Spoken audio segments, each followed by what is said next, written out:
Yo, what's up? Welcome to Kind of Funny Games Daily for Monday, December 6th, 2021. I'm one of your hosts, Blessing Adeoye Jr. Joining me is the LaCroix Poppy himself, my fellow Forbes 30 under 30, Tim fucking Geddes. What's that smell like, Tim? Do you smell that, Bless? What's that smell, Tim? That smells like money, baby. Oh money, my baby. It smells it's like money up in here. What is that? Oh, is this a nice watch? Is that a green shirt? shirt? Is that a green shirt? That is a green shirt because it smells like money in here, Tim. Forbes 30 under like 30, money. baby. That means me and Bless richer than anybody you know. That's how it works. Forbes keeps sending us these checks. I've been keeping it a secret for this whole time. But you know what, Bless? Now that you're there too, I guess we're both exposed. But it's okay. Hey, man. We're exposed. It are we the most broke people on the Forbes list? Maybe. Hey, maybe. But like we're still on the Forbes list. That's what matters, Tim. That's what matters. So the green was a bit then. You know, here's the thing. The green between us, it became a bit, and then I hit the Xcast button, and I thought my Xcast background was all green, but apparently I got some Master Chief in there, which is fitting for the topics of today's discussion. So I'm going to keep it. That's right, Tim. But before we get there, Tim, how are you doing? How are you feeling? How excited are you for this week? Because this is a big week. Dude, it's a big week. Last week was a big week, heading it off with you winning Forbes. Incredible. So proud of you. Love doing this show with you for the first time with the two of us. Fantastic stuff. But no, it was a great week. We just posted our Halo review, recording that a couple days ago, or yesterday was great. Saturday was an eventful weekend. We recorded our reaction to Across the Spider-Verse Part 1 trailer, so you can check that out. It's just been a good time. And yeah, of course, this week we got Game Awards in just a couple days. Let's go. I'm so excited for it. It's gonna be my first Game Awards that I'm actually attending. Do you have what are your hype levels? I've probably asked you this before. I know we did our predictions on Gamescast for the categories, but we didn't do our predictions for the actual reveals that are going to be there. And earlier, either today or during the weekend, Jeff Keighley talked about how there are like 4 or 5 reveals that are of the same size as the Elden Ring reveal at the Summer Games Fest. Did you see that? And that, where's your hype levels at for the Game Awards this week? So the reason we didn't do a predictions thing for announcements and stuff at the Game Awards was really because all of us were kind of in the same place of like, there's not really anything to discuss. I don't feel like we have any inside information to really go off, and there's not really we're just in a weird place. But I feel like now that we're closer to it, and now that he is hyping it up this way and like saying that stuff, like I'm pretty damn excited, man. And like that is definitely setting expectations. To be clear, he wasn't saying the Elden Ring reveal. He was saying the Elden Ring gameplay that they showed. It's like that, but still, that was a mega huge deal. That was huge. So that's a big statement for him saying a handful of things, at least of that caliber. So that's great. Today he was teasing we'll probably see the new Sonic game. So bless me and you. Let's get hyped. Sonic Frontiers. Yeah. Let's see how it goes. But yeah, dude, I think it's going to be really cool. I'm going to miss you on the live reaction content though. But I'm happy you're going to be out there living your best life. I'm sad to miss the reaction content because I think Game Awards is one of the more fun, if not the most fun, actual event to react to in that way on content. And so I'm gonna miss you guys for that. That said, I'm super excited because like this weekend I went to H&M and bought a hat, Tim. I got an outfit. Yeah. I got an outfit that I'm working with for the Game Awards, and I got the hat. And let me tell you, I'm feeling this hat. Usually I don't rock like the wide brim kind of hats. In fact, I almost want to go. I want to dig in my closet and show you guys this hat. No, here's the thing. Plus, no. Don't get too excited about this. There needs to be a reveal. There needs to be a moment. You know what I mean? It's 10 out of 10, okay? When are you going to do it? How are you going to do it? Think about it. Are you going to debut the outfit before you're actually there? Or if you're going to debut it when you're there, you need to plan out a picture. I want you having the dopest picture on the red carpet or whatever color the carpet is.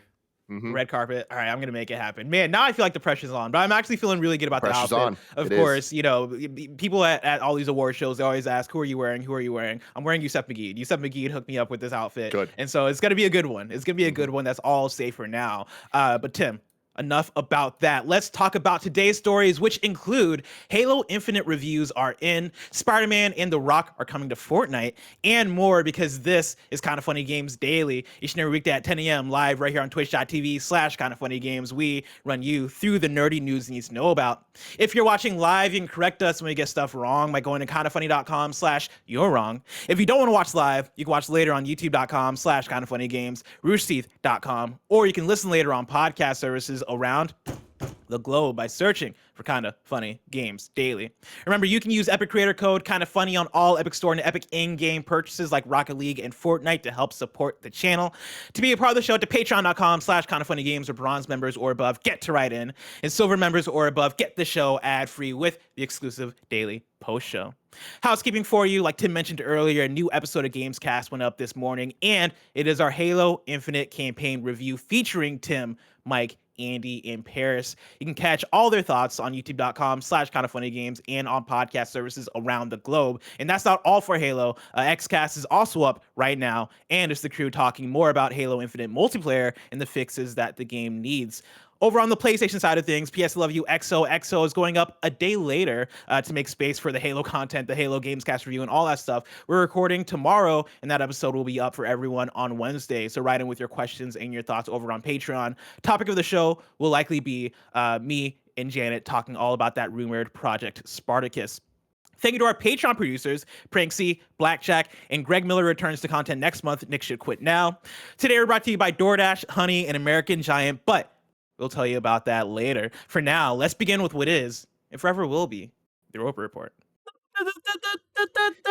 It's time for some news. We have 7 stories today.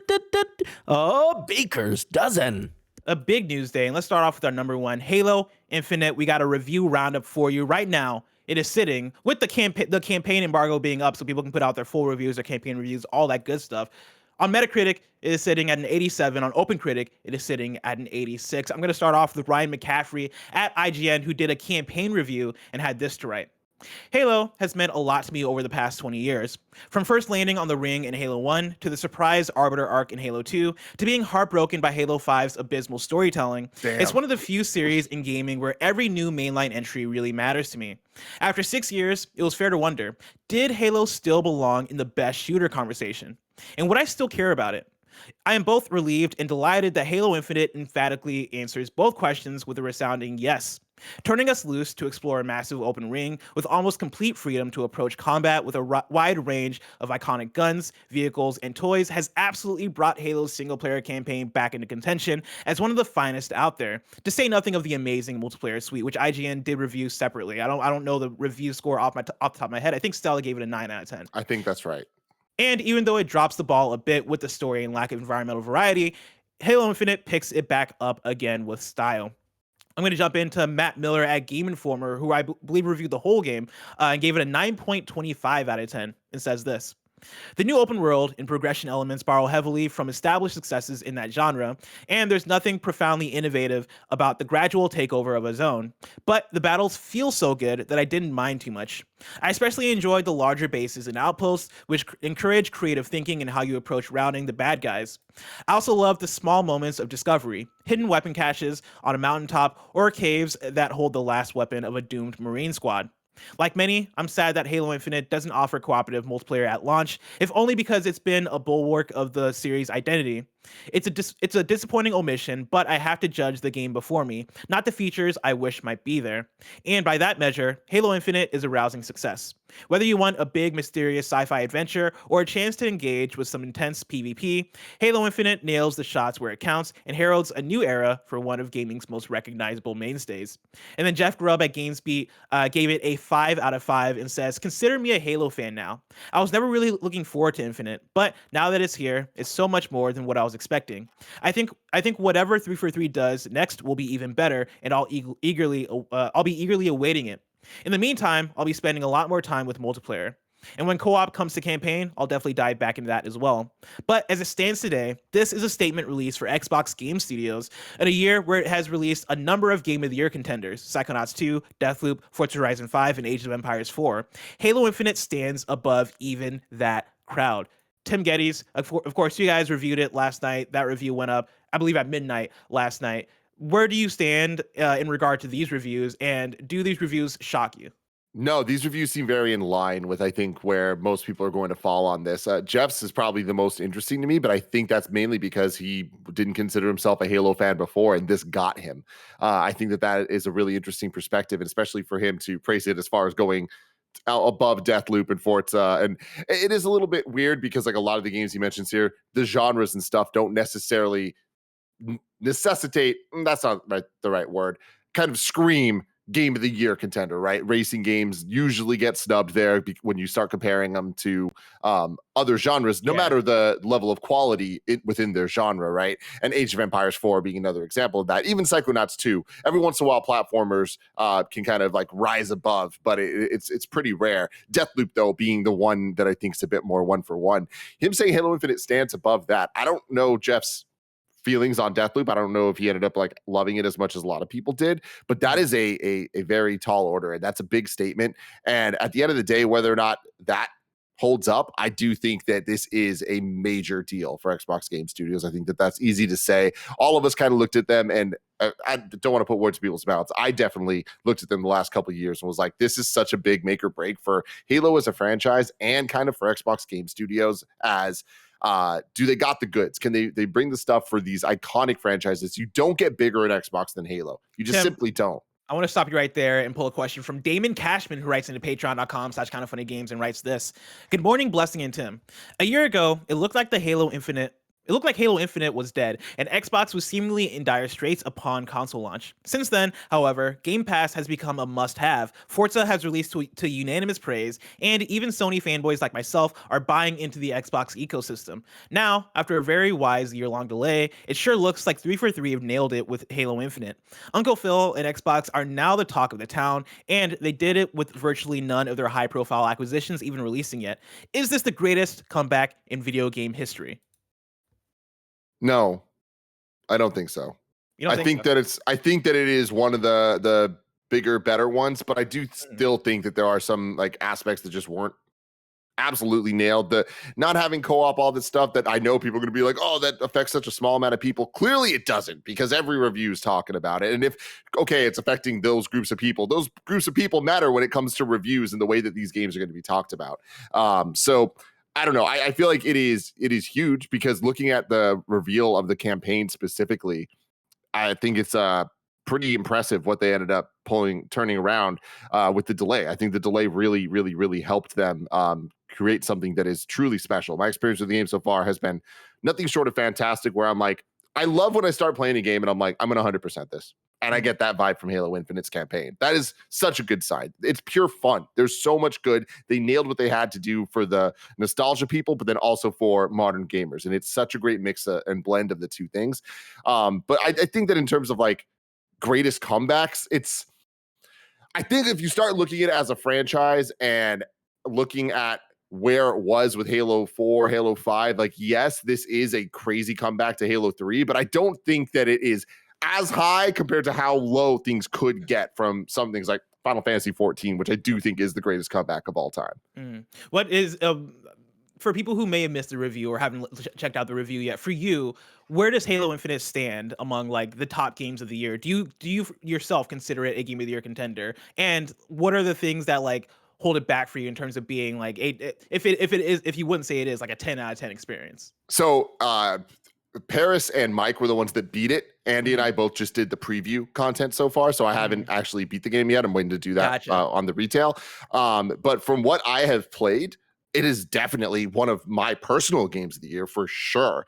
How it stands up this year with game of the year, I don't know. When you add it with the multiplayer suite, I think easy. Yeah, it does. And I think then the multiplayer suite alone, I think I would put in that conversation. But yeah, this year's a complicated one with game of the year, because there is so many varied different types of games. And I think that this is one of the better types of years, because you get to see representation for things like Psychonauts 2, that the people that played it loved it, right? And I like that being in that category kind of gives it this new life. People want to give it a shot because it's on Game Pass. Why not? But Halo, I do think, is a different level. It's complicated. I need to beat it to really like sit with it and understand how exactly I feel. But this game is definitely fantastic. And when you add all the elements of it being on Game Pass and it having a free to play multiplayer, it's kind of hard to not look at this and be like, damn, this is one of the craziest moments in video games in terms of value. Yeah, I feel that. And like, I mean, I'm similar to Jeff Grubb in regards to me not ever really considering myself a Halo fan until now, having not touched the campaign and only being obsessed with the multiplayer for the past few weeks ever since it launched. I've been nonstop on it, and for me, it's already one of my favorite games of the year. Like, I'm already hooked on it. I'm already like, thinking about like the updates. We're gonna talk a little bit later about things that they're adding to the game, because the next story is all about how they're adding 3 more PvP modes to Halo Infinite by the end of the year, and I'm super excited about that. But the fact that I'm already in the ecosystem enough to look forward to those updates and look forward and keep up with, oh man, I missed Fiesta mode. I hope they bring back Fiesta. Oh man, I played some Slayer in or not Slayer. I played some SWAT in Splitgate. Man, I really can't wait for them to finally add SWAT to Halo. Like, I'm having those feels already, and I think that right there is already alone kind of speaking to, yeah, this is quality not only for the Halo fans, but for anybody to jump into it as a game that is just available on the ecosystem, whether you have an Xbox or you have a PC. The fact that it's free to play and easy to jump into, and as quality as it is, I think speaks for itself. And going back to Damon Cashman's question about, is this the greatest comeback in video game history? I think if we're talking about Halo specifically, it's probably a bigger conversation that I'm not equipped to have. But if we're talking about the Xbox ecosystem, is this like the greatest comeback in terms of Xbox going from 2013 Xbox, where it is the launch of the Xbox One, and you have all these conflicting messages. You have them talking about TV, media, Call of Duty, Connect, and coming off of that E3 press conference where everybody was bummed about their showing. Over the course of the generation, turning that ship, and now we're getting to the point of, in 2021, fall of 2021, Xbox is the shining console right now in terms of what the fall slate has been. Like, Jeff mentions it here, right? And I know Deathloop is a weird one because that is a PlayStation exclusive, so I'll even leave Deathloop out of that conversation. But Psychonauts 2, Forza Horizon 5, Age of Empires 4, right? Now it's Halo Infinite. Xbox is having a moment, and right now they're having like the moment of the fall, I think, for the first time in maybe a generation, in a very long time. I don't remember the last time where it felt like Xbox was the platform that was having the biggest fall, and that is happening right now. And I think that is really impressive, and I hope that it's emblematic of what the future is going to be for Xbox, because we've talked about in years past, when we're approaching Xbox E3, is this the year where Xbox is finally going to deliver on the promise? Is this the year where they're finally bringing the stuff? And coming off of this fall, coming off of this year, so far, I'm like, this feels like the beginning of it. This feels like them finally delivering. I look at next year, and I'm like, next year is Redfall, and next year is Starfield, right? Announced at the very least. If that gets delayed, it gets delayed. But for right now, that's what it looks like, right? And I'm sure that's even more games. And you look to the future, and it's like, cool, they got Hellblade 2 as well. They got Perfect Dark as well. There are things that we're looking forward to over the horizon that speak to excitement, if pun intended. Forza Horizon, Horizon Zero Dawn, all that good stuff. Speak to me being excited as somebody who's not super ingrained in the ecosystem. I want to be now, because the future is looking really bright. Yeah, dude. I mean, you nailed so much of that right there. I think at the end of the day, it's going to be a couple months until we can actually say that this is the moment that you're talking about. And I think all signs are pointing to it being that. But I think it's interesting that when you look at game release calendars for the last 20 years, there has been a change and a shift in when games release, where it used to just be the fall is all that matters. But over the last 10 years at this point, that has not been true anymore. And we've gotten to a point that almost any month can be viable for game releases. And we've seen that a lot with some of the third party, like Capcom, January, February releases they've been having. But then also on the PlayStation side of things, they tend to not really have their big PlayStation Studio tentpoles in the fall time frame. There's been a couple release dates that were put there, but they end up getting pushed to spring in the last couple times we've gotten that. So it is interesting that Xbox is kind of here and like, yo, fall is ours. And I kind of like the idea that potentially going forward, Xbox Game Studios and can just kind of own that holiday break and own this time of the year, especially when you have Game Pass and the accessibility to access to games for families and stuff. Like, there's just a lot of synergy there that I think is very cool. I just am hopeful, and from every side, I'm sure we're going to get to more stories about this, but in 6 months, are people going to be as fervorish, not as, but like close enough to where they are right now with Halo multiplayer? Because I think that is the key to being able to say Halo is back. This is the greatest comeback, because there was truly nothing like Halo 2 and 3's multiplayer and online. Like, that was a defining moment in video game history. That's changed over time now, where we have things like Fortnite and, Call of Duty era, Fortnite and all of that now. What is Halo Infinite going to be? We need to be talking about that 6 months, a year from now, to be able to say it had the comeback. But I do think that we're on that path. And last thing I want to say before we move on from this is I am so mega interested in Greg Miller's take on campaign, because not that it's the whole world's greatest video game comeback, but it would personally be one of my greatest comeback moments ever is if Greg Miller played Halo Combat Evolved from like 2 years ago and utterly hated it, if he could play Halo Infinite and vibe with it. Because playing through this, I'm like, there's a lot of Greg hooks here. And Dude, I saw a tweet here. Like there was a tweet, I forget who made it, who made this tweet this morning, but somebody was talking about Halo Infinite in comparison to Far Cry 6. And Far Cry 6 is a game that Greg over his paternity leave has platinumed, right? And like the person who was tweeting about it was saying that like he personally liked, I think it was Brian Altano. Yeah, he was saying that he liked Far Cry 6 more than Halo Infinite in terms of like what that open world first person shooter setup was for the campaign specifically. And I saw that Greg liked that tweet. But I think that's enough. That's enough to like put it there that like, hey, there's enough connective tissue probably that like Halo, that Greg could probably play Halo and like some stuff there. Yeah. If it is that first person shooter, I'm clearing out bunkers and camps and stuff like that. I think that'll appeal to him. Dude, it's that, but mixed with what we love so much about the classic linear Halo mission style. Like they really found a good blend of what I've played so far that I'm super impressed with. And yeah, Greg's got the itch, man. He keeps texting me, he keeps slacking me, like asking questions and shit. I'm just like, he's gonna bleed green soon, baby. Let's go. Well, Tim, speaking of Halo, story number 2, Halo Infinite's adding 3 more PvP modes before the end of the year. This is George Yang at IGN. 343 Industries is planning to release more playlists and PvP modes for Halo Infinite by the end of this year. These modes include Fiesta, hell yeah, Tactical Slayer, aka SWAT, and Free For All. However, they won't arrive in time for Halo Infinite's official campaign launch of December 8th.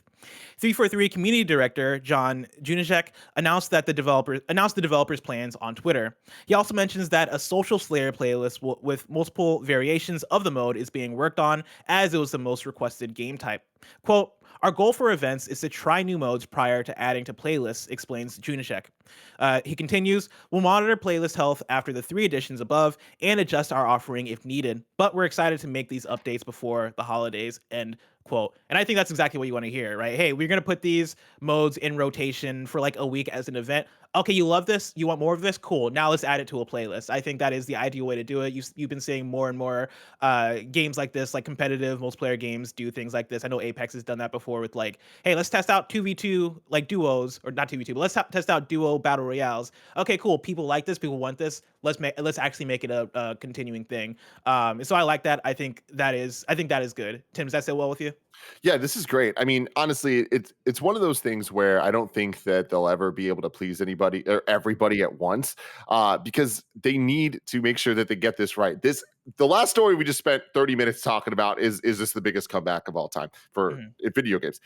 They want it to be. And if they want it to be, they need to take their time and do things right. And this is a game that needs to have infinite kind of playtime and potential to keep growing as Halo as a platform, because that is what was so great about the earlier days of Halo Online multiplayer, is this sense of progression, this sense of wanting to continue to come back. And Halo, if I remember correctly, Halo was the first console game to ever have map pack expansions. You can go out and buy a disc with 9 new maps for Halo 2. Isn't that fucking wild? Like, that's awesome. Back in an era where you couldn't patch games, Halo was trying to add more to the content without adding a sequel because they knew that people just wanted more.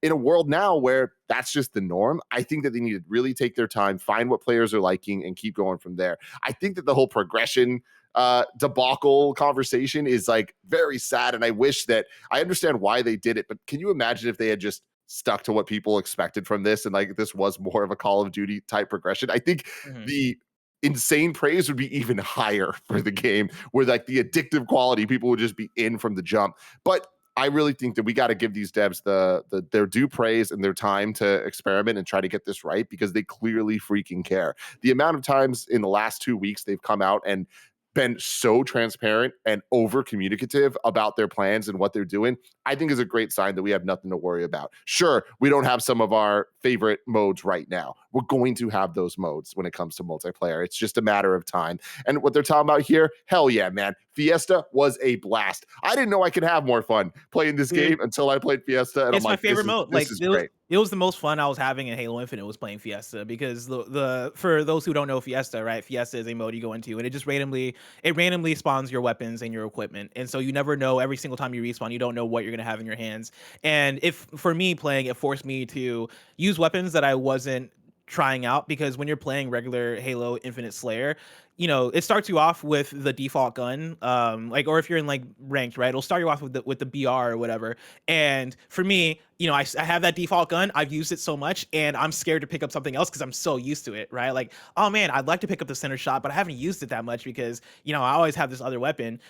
Playing Fiesta forced me to actually use other guns and get good with other guns and get good with equipment. I got so good, and oh, I'm not gonna say I got so good, but I had so much fun with the grappling hook. Whatever it spawned me with the grappling hook, to the point of being addicted to that thing, and I couldn't get enough of it. And that is because of Fiesta, right? Fiesta forcibly put that in my hand and made me use it. And so yeah, I can't wait for it to come back. I'm gonna spend so much time, and I'm gonna spend so much time in the other modes that they give us, because I think when you're talking about, I mean, Tim, to your point of 6 months later, right? When we look back at Halo, is it going to be able to fulfill that? Is it going to be able to keep up the hype and keep up the excitement? I think part of that is, you know, building in modes and releases and updates that give people a reason to come back. What is the mode a month from now that you're gonna add in that makes me go, all right, cool, guys, let's play some Halo Infinite real quick. All right, let's spend today and tomorrow playing Halo Infinite because they added in this new Slayer mode, or they added in this new playlist that sounds really exciting. And yeah, like, you know, it in its launch state, there are things that you can pick apart. Like, there's plenty of things you can pick apart. I think for what they did with the year delay and polishing and figuring out what the vision of this thing is going to be and what it is, and actually delivering on it, they were able to launch in a good enough mode, or in a good enough state that feels quality and feels fun and feels great, and provides a floor for what the future of it is going to be as a free-to-play games as a service, right? Like an ongoing game that is going to get updates, that is going to only get more modes. That's the beauty of them launching this way. It's only going to get bigger and better. And so we're going in, like, you're going to get Forge, right? Which I'm excited for Forge to eventually come through, because that is where I'm gonna just like, cool, let's do all rocket launchers and fuck around and do that type of shit that really appeals to me. I'm excited for that. I'm excited for whatever, like, the new costumes and all that stuff is. I'm excited for them to fix progression and make it even better, right? Like, I'm all about that. Yeah, man. What a time to be alive. I mean, like, just to say it real quick before we move on, Halo's back. And I can't believe I'm saying that. I am so in love with this game, and it is such a special thing that 20 years later, they can put out a game that reminds me of what it felt like to play then, but make that experience even better with all of the modern upgrades that you would expect. It is truly a special time, and I can't wait for the Christmas break for us to just hang out and fucking play this together. Hell yeah. Well, Tim, speaking of big updates and expansions, story number 3, Fortnite Chapter 3 includes a new island, The Rock, Spider-Man, and more. I'm pulling from Andrew Webster at The Verge, and Kevin, at the top of the story in the doc, I have a link to the trailer if you can pull that up. You can play it on silent as I read through the story. After a dramatic live event on Saturday, Fortnite is moving on to Chapter 3, which introduces some big changes for the Battle Royale. This morning, developer Epic launched Season 1 of the new chapter called Flipped, and the most dramatic change is the shift to a fresh, snow-covered island, one that features weather conditions along with new locations like Sanctuary, which appears to play a large part in Fortnite lore, and the Daily Bugle. Those who pick up the new Battle Pass will also be able to get their hands on characters like Spider-Man and eventually the Foundation, voiced by Dwayne "The Rock" Johnson. It also appears that the core gameplay will be shaken up quite a bit. Chapter 3 features 2 new mechanics, sliding and swinging, that can make the experience even faster and more vertical, particularly for high-level players. And for those who spend time in the game's creative mode, there's now an option to earn Battle Pass XP in player-made experiences. Outside of that, developer Epic is introducing some persistent elements to the game. Here's how the studio explains. Quote, "This new chapter brings camps where players and their squad can heal and store items from match to match, bringing new persistent social gameplay options to Fortnite. Plus, there are new weapons and items to help win a victory royale and earn the all-new ultimate prestige, the Victory Crown. Keep winning to keep the crown." End quote. Tim, Spider-Man coming to Fortnite, does that make you want to finally install this game and get hooked on it? Dude, I wish that that I was in love with this game, because they just keep giving. This is crazy. Like, I know, like, hold on, Kev, can you go back and pause on that Spider-Man? Yeah, give me a second. Like maybe like 5 seconds before this. No, I saw it. It's beautiful. Like, this is exactly what Spider-Man should look like. They freaking nailed it. Like, I know that Fortnite's done backpack too for the back bling. Done a great job of, you know, getting a bunch of different IP and kind of making them fit an aesthetic that works within the Fortnite world, something we always praise Smash Brothers about. But damn, like, I love that Spider-Man, how I like to see him, is just boom. It works so well with this world. But on top of that, from a gameplay perspective, his swinging looked awesome. Kevin, I dropped this in assets this morning. If you can go to that Slack and bring up this video, it was from Twitter of somebody who tweeted out what the swinging looks like when you're playing as Spider-Man in Fortnite. It looks amazing. And it's funny because when I posted in Slack, I think it was Roger who was like, man, Avengers just can't catch a break. Because like, I don't understand how you make it look this good. I want to jump into Fortnite now again. Like, I feel like they always get me with the first seasons of the chapters because they change so much. But look at this. Wait, how does that? Oh, okay. His swinging is like an item that anyone can use. So any character, we can have Wolverine swinging. Anyone can wear the mask. Anyone can wear the mask. Wait, so it's like an item that you just find on the map. Kevin, yeah, you see that on the second slot there next to the hammer. Yeah, it looks like two Spider-Man hands. Yeah, I mean like it's really pixelated, item. But yeah. So I think it's something you can pick up and swing. So that probably won't be around forever. So get it while it's hot. You gotta, get it while it's hot. Kevin, for you as somebody who loves and adores Fortnite, like how excited are you for this new chapter? Well, here's the thing. Yesterday, at like 10 in the morning, I beat Phoenix. So I'm done with that game. Never again. I'm putting it down. Never Kevin again. Kevin has been playing a lot of Immortals Fenyx Rising. 67 hours. 67 hours of Immortals Fenyx Rising Kevin has been playing. Kevin, I'm 100% down to play some Fortnite with you if you will welcome me. If you'll have well, me. Joey's back in. So we got a squad coming. Sure, Hell yeah. will join us. Oh, for sure. Well, I'm sure Roger will be there too. I mean, we'll have more than 4 people, but we can figure it out. We can have rotations. Yeah. We can play 2 squads at the same time. We'll figure it out. But this looks cool though.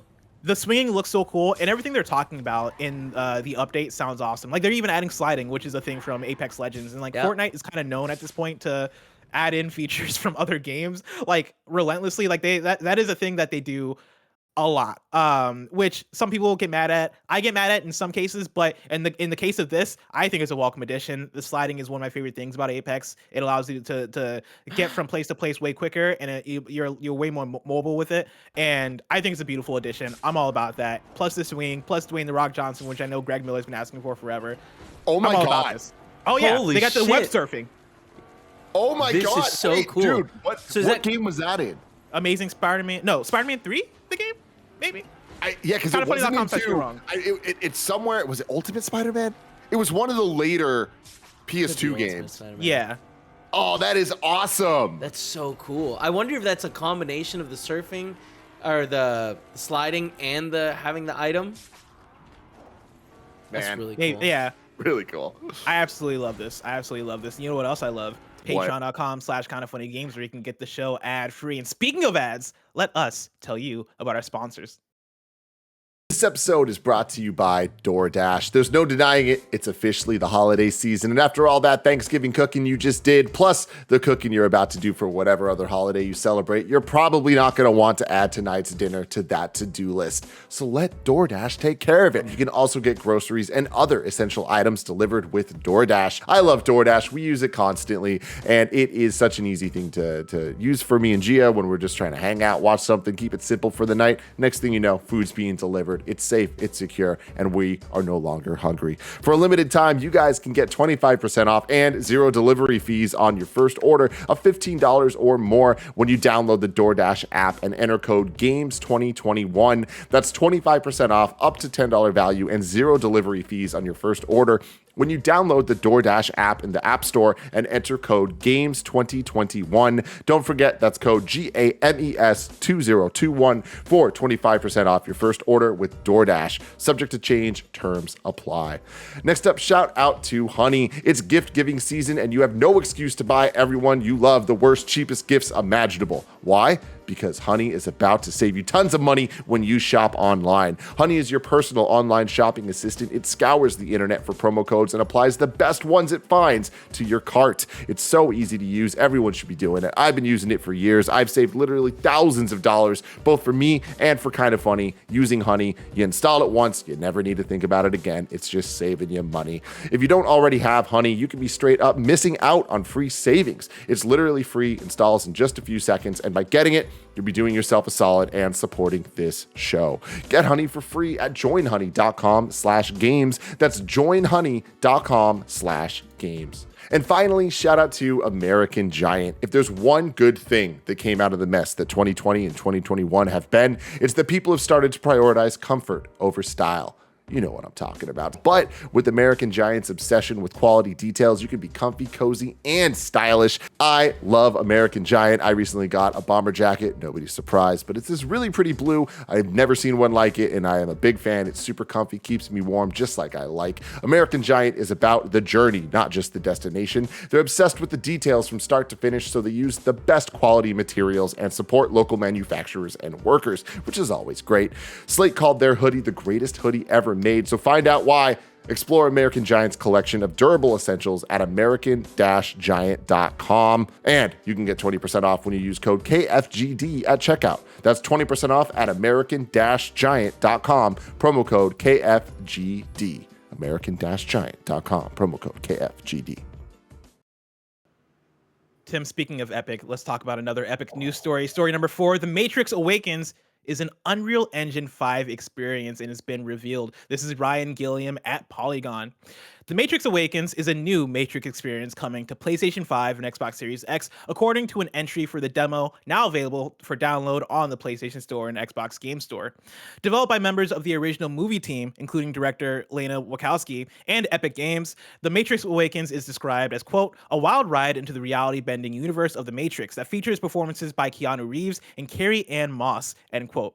Epic pitches the experience as a, quote, glimpse into the future of interactive storytelling and entertainment in the boundary-pushing cinematic in real-time tech demo, end quote.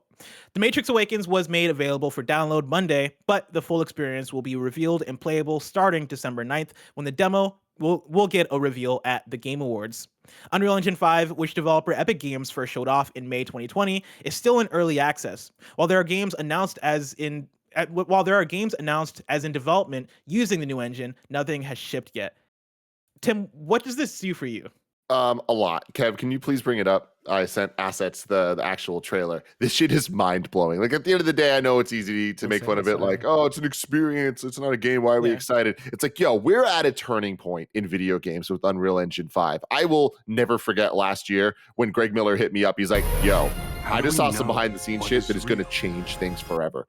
Oh, and we got to see that run through of the first demo of the Grand Canyon looking area, and it was like, oh my lord, this is the future of next gen. Like, this is crazy. Seeing these facial animations, Keanu Reeves is not real here, guys. This is Unreal Engine 5. This looks insane, and I did have to double take. I had to like quadruple take, honestly. Like, I kept seeing this pop up on my Twitter, and I was like, why is Keanu Reeves looking at me? And then like I had to click in and be like, oh wait, is that real? I guess that's not real. That's Unreal Engine 5. I think it's kind of on the nose to do a Matrix demo for Unreal Engine 5, like very on the nose, but in a way that good. Like, in a way that's kind of good, right? Like, hey, if you're gonna do the Matrix, license it and like get Keanu Reeves for it. Like, go all the way with it. I think that's kind of cool. And this is exciting for what the tech is, right? Because Unreal Engine 5 is going to be a thing that takes us into that next step of this is what video games can do. And so giving people a reason to actually want to pay attention to it and want to check a thing out to kind of gear them up into, hey, this is the future of video games. I'm all for that. And I think doing a Matrix Awakens thing is a good way to do that. It's a good way to get people interested.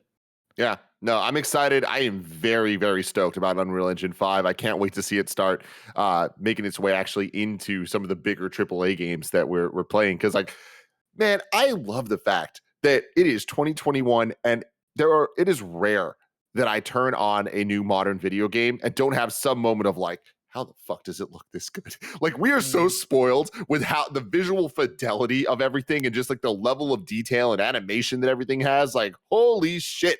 Back in my day, we're watching Killzone 2 E3 trailers and we're like, there's no way that's real. And guess what? There was no way it was real. Nowadays, it's like, there's no way it's real. And it's not fucking Keanu Reeves. But guess what? It is real, motherfuckers. Yeah. God damn. Tim, let's switch gears. Story number 5. Call of Duty Warzone devs stage a walkout over layoffs. This is Ethan Gach at Kotaku.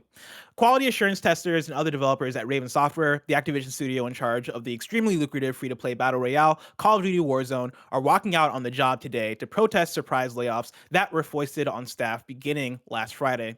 The group told Kotaku in a statement that it has only one demand: give all QA testers, including those just laid off, full-time positions. Quote, those participating in this demonstration do so with the continued success of the studio at the forefront of their mind, the group wrote. They continue, the Raven QA department is essential to the day-to-day functioning of the studio as a whole. Terminating the contracts of high-performing testers in a time of consistent work and profit puts the health of the studio at risk, end quote. Activision-Blizzard did not immediately respond to a request for comment.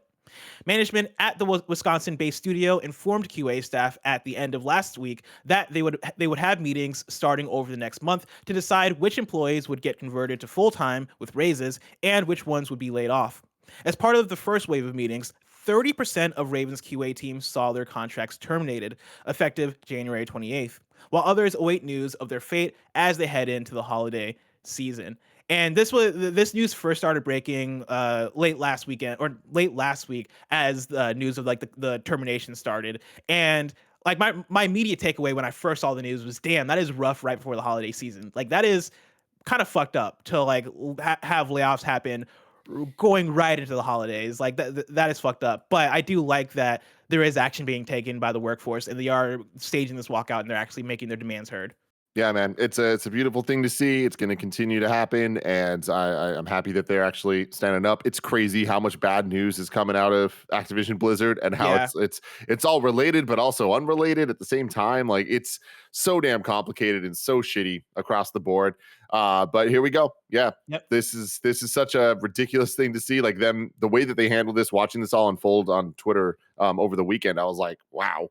Like the mismanagement of the Activision teams when it comes to what they're working on, all the dev stuff. We talked about it for the last couple of years, but Vicarious Visions and Toys for Bob and Beanox, all of them, High Moon Studios. It's like just Neversoft, one by one, just gone, just gobbled up by Call of Duty. And it's like, well, this is what happens. Yep. I mean, you mentioned it, right? Like the fact that all these different wild things are happening over at Activision Blizzard at the same time. And like it's again, I feel like I use the word emblematic a lot, but it's a good word, right? It's emblematic of like shitty management and people at the top who do not give a fuck about employees and who are only in it to make way more money than they need, right? Like that is how things like this happen. And so one, I think them staging this walkout and being consistent about, hey, we're not going to take shit anymore as a workforce, as people who, you know, are feeling the brunt of your toxic actions as leaders. We're not going to take this shit anymore. We're going to stand up. We are going to make our voice heard, and we're going to continually make our voices heard, whether it is whether it is in response to your like, you know, abuse allegations and like, you know, toxic bad treatment of your workers and all that stuff, or if it is this layoff situation. Like we're going to continue to stage walkouts, and you're not going to not hear from us about this stuff. I absolutely love that they're being loud, and yeah, like I hope that this again leads to more change at Activision Blizzard at the top. Like we need to see all those people replaced, and so hopefully we get it. Keeping on the topic of Activision Blizzard with story number 6, Activision Blizzard won't be part of the Game Awards. This is Emma Roth at The Verge. Jeff Keighley, the executive producer and host of the Game Awards, sent out a tweet to confirm that outside of its nominations, Activision Blizzard, quote, will not be a part of this year's #The Game Awards, end quote. This is in light of claims about the company's toxic culture, as well as allegations of CEO Bobby Kotick's history of abuse and harassment. In an interview with The Washington Post, Keighley hinted at Activision Blizzard's potential removal from the award show, noting that he was contemplating how to navigate the situation with the company without harming its developers or employees. Quote, there is no place for abuse, harassment, or predatory practices in any company or any community, Keighley wrote. He continued, we all need to work together to build a better and in a more inclusive environment so everyone feels safe to build the world's best games, end quote. Tim, is this a good statement from Jeff Keighley in the Game Awards? What I'm going to say on this, and where I firmly stand on this, is I can't wait to see the Game Awards and see how this is actually handled at the award show itself, which is what matters at the end of the day. I think right now there's a lot of shit slinging every which way about statements being good enough, not good enough, and all this stuff. I think it is very clear to all of us what statements need to be made. And I think that I hope and I expect there to be a lot of people standing up for what's right on the Game Awards stage Thursday. Oh, yeah. I expect many of acceptance speeches to be like, hey, by the way, fuck Activision Blizzard. Yeah, and I think that's what is most important. I do think that Keighley having his platform, him actually making a statement himself would be like the utmost of those things. We'll have to stay tuned and see what happens on Thursday. Yeah. Like I think a great scenario would be for even Keely himself to put out some kind of like, hey, like this is what we stand for. In response, I know, and I hope he says the words Activision-Blizzard, and I hope like he actually takes a stance on the stage. I think that would be a powerful thing, and it's not a thing that he's not done before, right? With things like the Kojima Konami situation, and I think like there's been a few times where he's done similar sort of things. The Game Awards stage, I think, is a powerful place to do that, and so I hope to see that. And at the very least, I do think we will see people in their award speeches or what people like whenever somebody has a microphone, right? I think there will be some cases where people are going to be like, yo, by the way, X, Y, and Z, fuck Activision Blizzard, fuck Bobby Kotick, all that good stuff. You know, give my man, what's his name? It Takes Two, Hazelight Studios, Joseph Fares.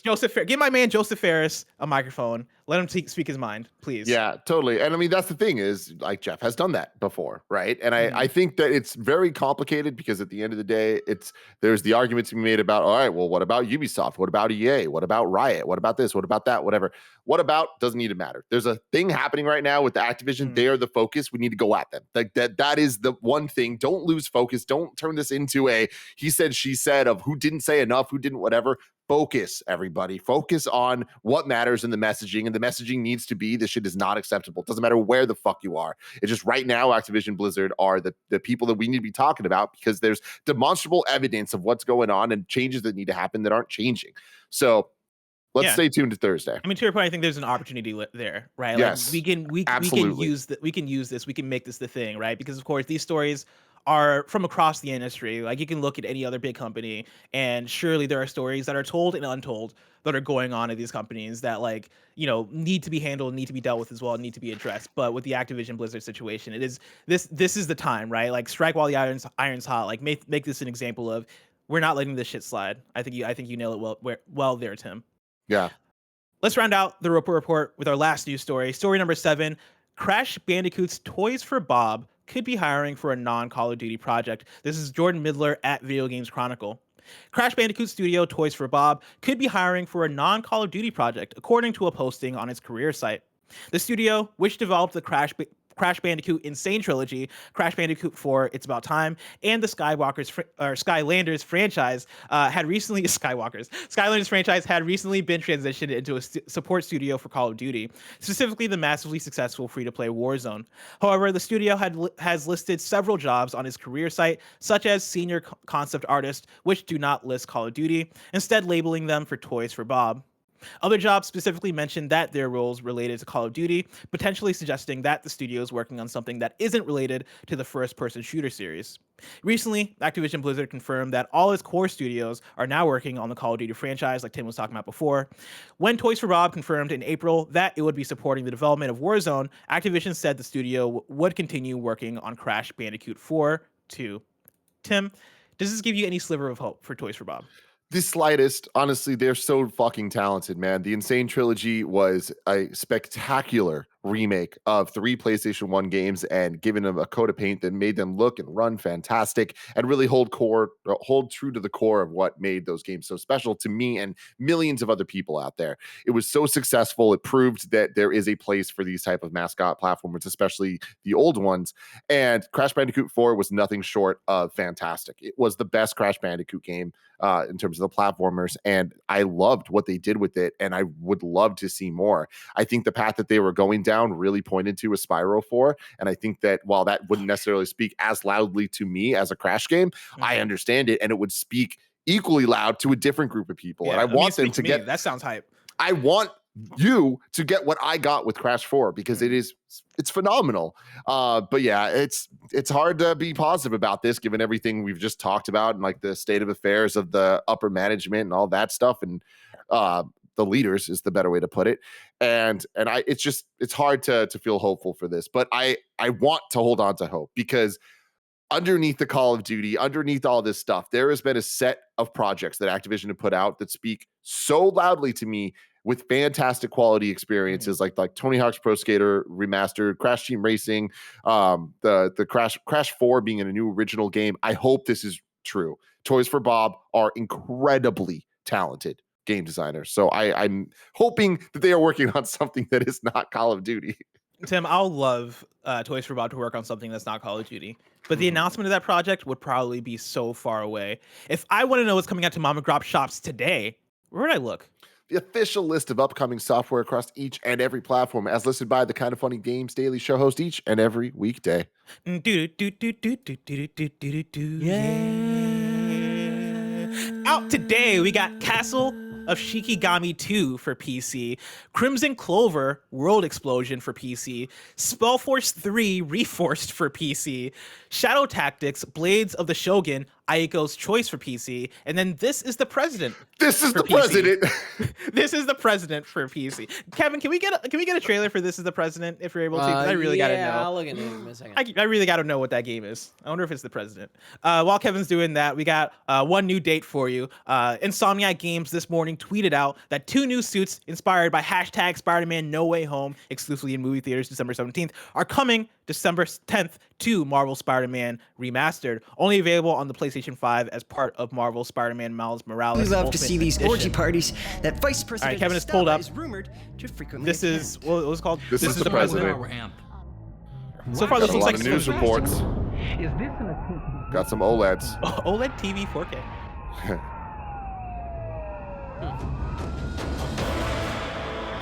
Wow. What? What the actual fuck? Judgment Day, humanitarian cargo. Okay. Yeah, it's like a little point and click text-based RPG, I guess. This is fascinating. Killing Snow White.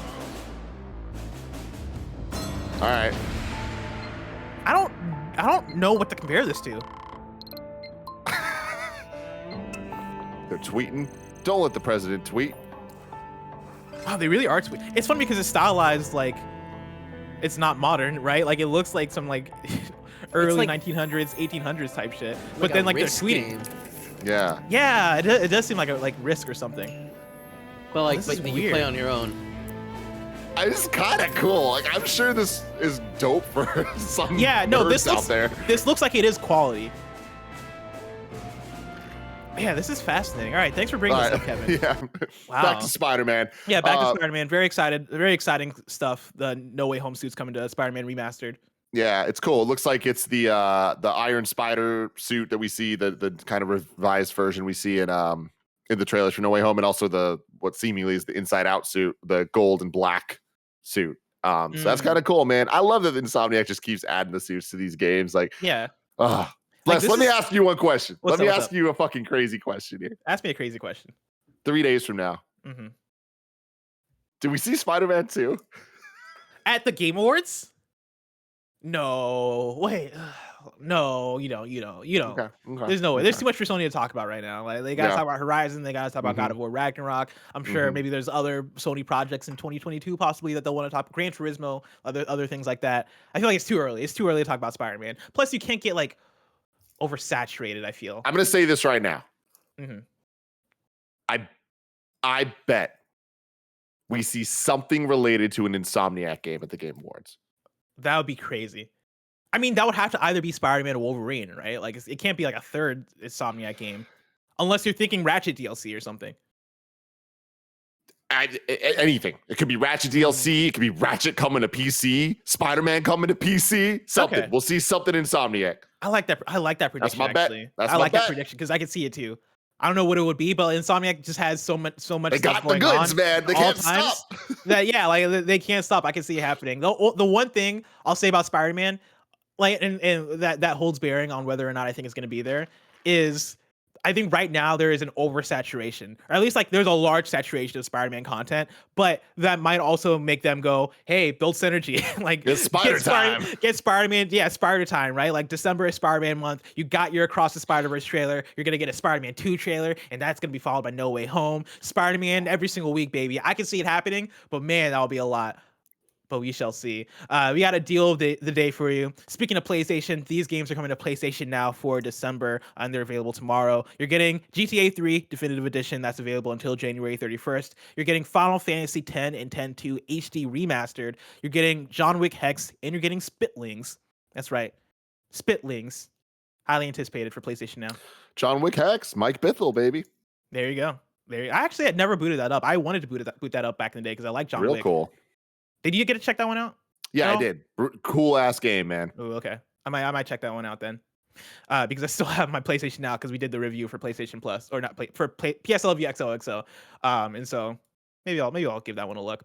But for now, it is time for reader mail. Remember, you can write into patreon.com/kindoffunnygames where you can get your questions read on the show, just like Michael Cardenas did. Michael writes in and says, if you could have a crossover between any Xbox first-party game and any PlayStation first-party game throughout history, which games would you pick?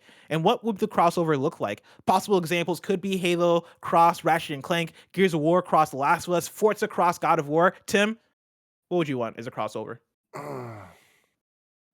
So this is complicated. And it's a cop-out answer that isn't actually following the rules here, but at a certain point in time, it could have, kind of, in terms of exclusivity. It's not first party. Uncharted, Tomb Raider. It just works so well. Oh. I feel like Nathan Drake and Lara Croft together in some way, shape, or form could be really cool. Imagine if it was like a split campaign where you're playing like two completely different stories on like even different continents, but then there's kind of crossover, almost like a Resident Evil 2 or 3 style situation where you're like there's multiple scenarios happening at once. That'd be fucking really damn cool. Even like a Zelda, I'm taking this even further, like a Zelda Oracle of Ages and Oracle of Seasons type thing, where they're two similar but very different games. They have to play through both of them, and then you get the third scenario. But like on the PlayStation side, you get one thing, on the Xbox side, you get another, I love that. And then there's crossover. Oh my God, that'd be fucking crazy. It would limit how many people can play it also. That's a problem, but I like the idea. I like what Michael mentions. Like he says Forza cross God of War. I want to get further. I would love in the way that Forza Horizon often has missions or vehicles that are inspired by other games. Like they had in Forza Horizon 4, there was the mission where you're doing like a Halo quest essentially, and you're driving the what are the big vehicles from Halo called? You're driving one of those, the Warhog. You're driving the Warhog. That's what you call a big vehicle. I thought you were thinking Pelican. I thought you were thinking okay. No, you're driving the car. Is that not the big one? Am I thinking of the right thing? Chat kindoffunny.com/ you're wrong. Let me know if I have the right thing in mind. It's like a 4-seater. Yeah, but it's like kind of like a tanky kind of vehicle, right? I mean, it's I don't know. I would never describe the Warthog as a big vehicle. There's a tank that's a lot bigger. I think it's kind of what Tim's saying. There's a lot of vehicles that are bigger. Gotcha. Okay, yeah, people are saying that I am thinking of. The Warthog is the iconic Halo vehicle. Thinking of the it's Warthog. Probably I'm probably thinking of the Warthog. Either way, you drive the Warthog. It's bigger than a Forza car, is what I'll say. Like one of my lean cars from Forza, it's bigger than that. But you're driving that like across the beach, and you're doing like a Halo style like mission, and you're driving through the checkpoints, and you have people in your ear that are saying Halo shit in your ear that I don't get the reference to because I wasn't playing Halo at the time. I would love that, but for like PlayStation stuff. Like, what if we could get you're driving in a city and it is like Spider-Man is like doing shit, like he's like saving people, and like there's like crime chaos happening in the city that you're racing down, and you got to get like maybe you're like playing as an officer or something like that, and you got to get to the checkpoint to like save a person as Spider-Man is swinging around, and you see him like going back and forth like doing shit as you're driving under him. Like I think something like that could be cool. Or if you were driving on a planet from like Ratchet and Clank and like you had weird rift apart dimensional shit happening, I think something like that could be cool, like a Forza depiction of the greatest moments of like PlayStation history. I think that could be really awesome and cool. Yeah, that's a good call. Now it's time to squad up. Remember, you can write into patreon.com. It's kind of funny games. So you can write with your questions, all that stuff, and your squad ups, just like Clint did. Clint writes in with a squad up on Xbox and says, "My first ever Xbox is coming today, so I'm looking for some best friends to play some Forza and Halo with. If you want to add Clint on Xbox, you can add Clint with the username ClintGilmore. That is ClintGilmore, all one word. Have fun, play some Forza, play some Halo, and have a good time." Now it's time for kindoffunny.com/you're wrong, where you write in a list of what we got wrong as we got it wrong, so we can correct it for those watching later on YouTube and listening later on podcast services around the globe. And let's see here. What we got? People are writing with like additional stuff that isn't your wrongs. Nano says Fortnite also features Symbiote Spider-Man and Future Foundation. So there you go. Some additional info. Kebab says the Insane trilogy was developed by Vicarious Visions, not Toys for Bob. Good call. People are writing with like some missed news that like I didn't include on purpose just because it didn't strike me as like video game news. struck me more as like businessy news. And then it's just Alex writes in and says, "You're thinking of the Wraith. It's like an alien tank." I don't know if that's what I was thinking of. It might have been. I couldn't tell you. It was like years ago that I played that mission in Forza Horizon 4. But I appreciate it. And that is it for kindafunny.com/you're wrong. Of course, it is Monday, which means we have a whole week of hosts coming up. Tomorrow, you got Tam and Gary Whitta. On Wednesday, it's me and Andy Cortez. On Thursday, it's Janet and Tim motherfucking Geddes. And then on Friday, it's Tim and the return of Jared Petty. So yeah, for that, you love to see it. Can't wait for that one. If you're watching this live on Twitch right now after this, it's some more Metal Gear Solid 4 with Mike and Barrett and the squad. If you want to catch that stream later, you can subscribe to youtube.com/kindafunnyplays.